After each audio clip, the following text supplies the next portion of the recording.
Ahlan wa sahlan, welcome to another Mark Hashim video, guys. We're gonna talk about Iraq today. There are so many awesome things about the country, and we're gonna jump right in. Yallah. Alright, Iraq, Jumhuriyatul Iraqiyya in Arabic, or Qomar Iraq in Kurdish, is a country located in the Persian Gulf with a population of around 38 million people. The official languages are Arabic and Kurdish or Kurdi. The Kurdish language has its roots in the Iranian languages all the way back to Indo-European, as opposed to the Afro-Asiatic roots of Arabic. Slaut Sunni, that's hi, how are you in Kurdish if I said it right. A few other languages are recognized as well, including Persian, Shabaki, which is another Indo-European language, as well as Classic Mandaic, which is a Semitic language close to Aramaic, surviving today through the Mandaean religion, which shares elements with Judeo-Christian traditions, but has its own as well. Other small minority religious groups include Christians, Yarsans, and Yazidis, but the dominant religion is Islam, with about 99% of all Iraqis. Now, Iraq's climate is mostly arid, all-out desert and dust storms, and a touch of subtropic in there. You'll still find snow-capped mountains like the Zagros mountain range, which passes partially through the country, as well as the coral reef and the Shatt al-Arab.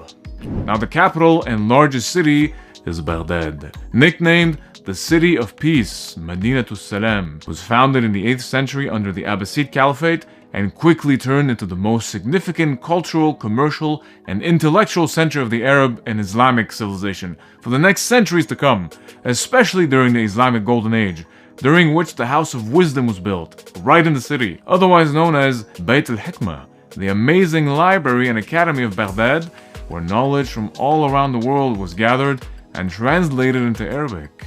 The city became the largest in the world in 775, reaching over 1 million people. It's where the legendary character of Sinbad is from, or Sindibad in Arabic. It's also where you'll find the Madrasa al-Mustansiriyya, one of the oldest universities in the world, which was built in the 13th century. A part of it survived and got restored, so it looks like this today. Al-Khatimiyya Mosque is also located there, where you'll find the tombs of Shia Imam Musa al-Kazim and Imam Muhammad al-Jawad alayhim salam. You'll also find the Qaws al-Nasr, as well as the Iraq Museum or Mat'haf al-Iraqi, which contains ancient relics all the way back to Mesopotamia, which leads us right into some history. The name Iraq or Iraq has been used for more than 1500 years, but its origin is said to come from the ancient Sumerian city of Uruk. But let's go a little further back to prehistory, where archaeological remains have revealed a Neanderthal culture in the Shanidar cave, located in the mountain of Bradost, and it changed what we previously thought we knew about Neanderthal.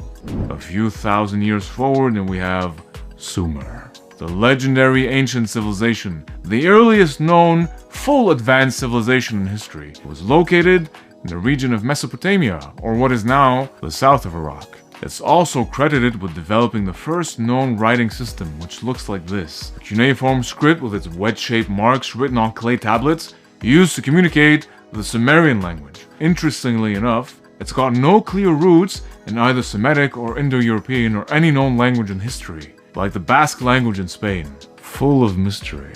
Although there seems to be a lot of borrowed words from Akkadian. Here's a sentence: Enlil Lugal Kurkurra Abadinir Dinir Rennike, which means Enlil the king, king of all the lands, father of all the gods. Sounds really awesome and unique, but you can see a word like Abba sounds a lot like Abu in Akkadian, and Ab or Abu, which is father in Arabic.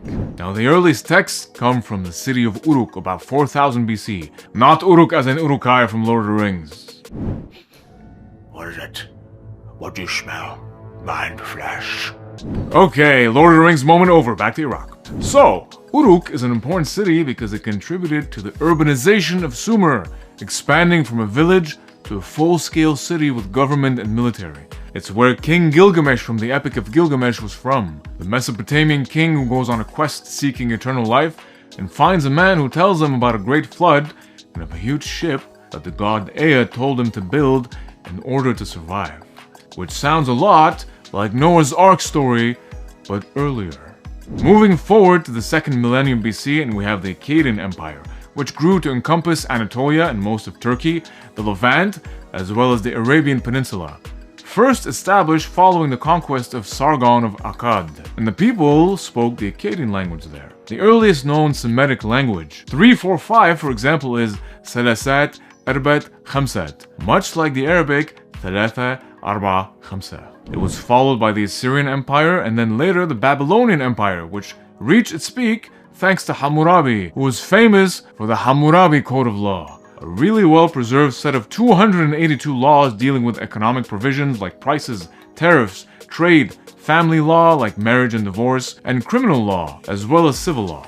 On the one hand, some laws were progressive, especially for their time, like minimum wage, for example, for doctors, laborers, and ox drivers. And on the other hand, certain laws were pretty brutal. They had some pretty intense punishment if you broke them.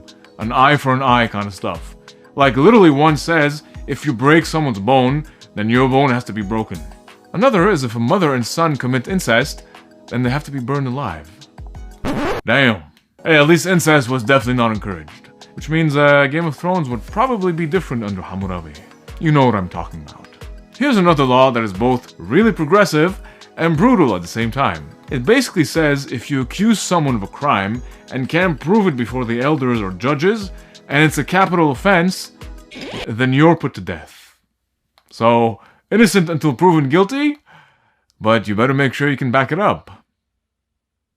Next comes the Neo-Assyrian Empire around 900 BC, which made Aramaic its official language. The Assyrians, by the way, who at the time had the most effective fighting force in the world. They were the first to be armed with iron weapons and used advanced military tactics, which made them formidable in battle.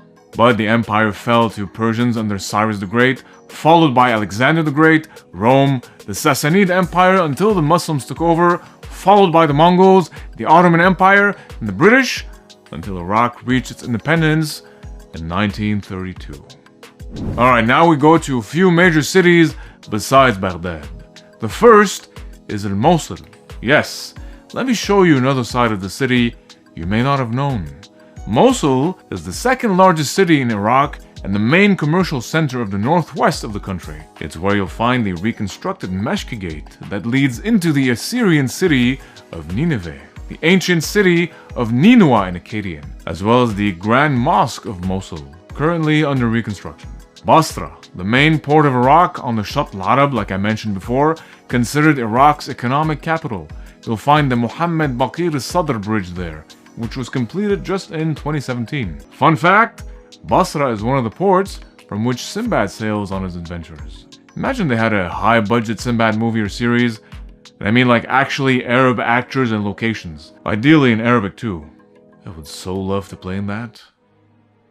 Yeah.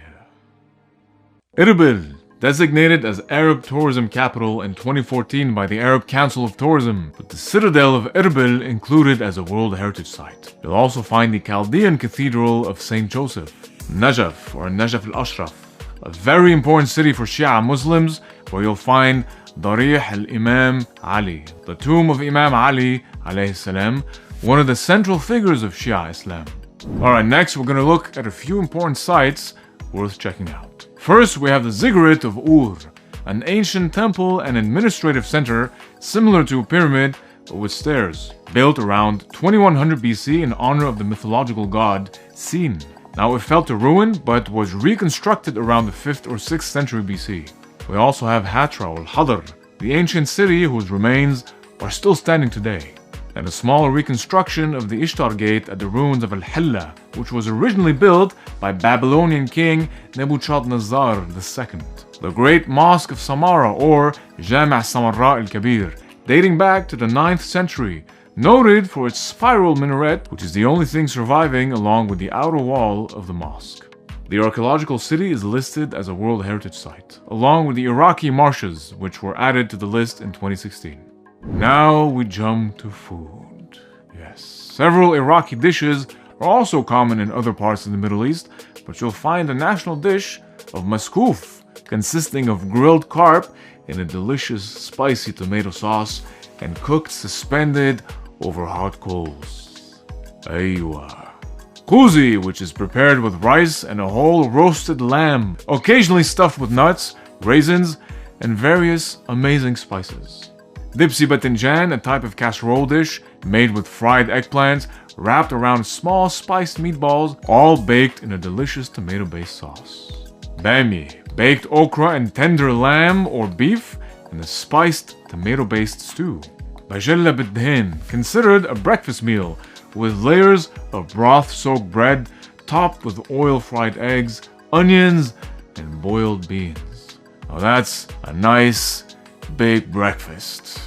Okay, now for notable people. Kazem As-Saher, the Caesar of Arabic music. One of the most respected composers, singers, and songwriters in the Arab world, who gained popularity with his hit song Abartu Shat in 1988.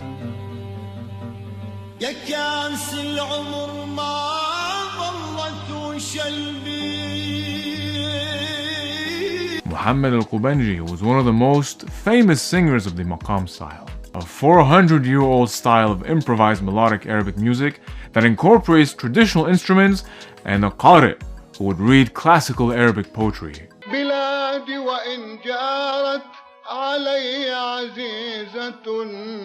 Afifa Iskandar, also a master of Iraqi maqam, considered one of the best female singers in Iraqi history, nicknamed the Blackbird of Iraq.